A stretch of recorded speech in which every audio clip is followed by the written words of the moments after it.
Merujuk laporan berita harian, pelakon Bego atau nama penuhnya Muhammad Asrul Nizam Abdullah baru-baru ini meluangkan masa selama 3 hari mengikuti program Jemaah Tabligh di Pulau Perhentian Terengganu sebagai satu usaha untuk memperbaiki diri dan mendalami ilmu agama. Menurut Bego, penyertaannya itu bukanlah sesuatu yang asing memandangkan dia telah lama menjalin hubungan baik dengan Jemaah Tabligh.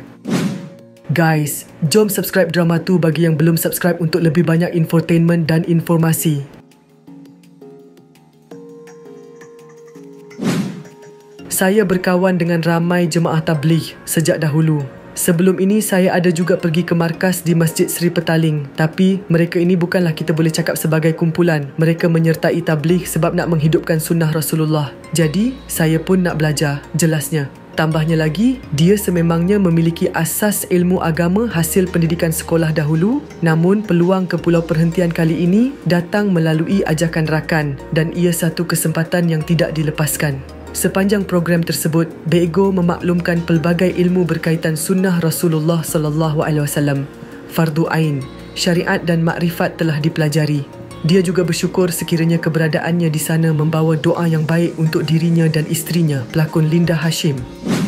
Namun begitu, Bego tidak menafikan ada pihak yang memandang serong terhadap tindakannya, namun dia tetap positif dan terbuka menerima pandangan tersebut. Yang nak pandang sinis, tak mengapa, itu biar Allah bukakan hati dan fikiran mereka sentiasa melihat sesuatu benda dari sudut positif. Memang sikap manusia suka skeptikal, saya okey sahaja. Bagi saya perkara ini sebenarnya tiada masalah sebab saya pergi untuk diri sendiri. Kalau orang pandang sinis, biarlah. Sekurang-kurangnya saya keluar selama 3 hari ada banyak benda yang dipelajari, ujarnya.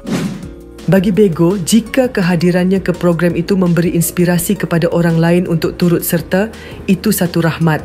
Malah, dia tidak menolak kemungkinan doa-doa para alim ulama yang ditemuinya turut memberi kesan kepada masalah rumah tangga yang sedang dihadapi.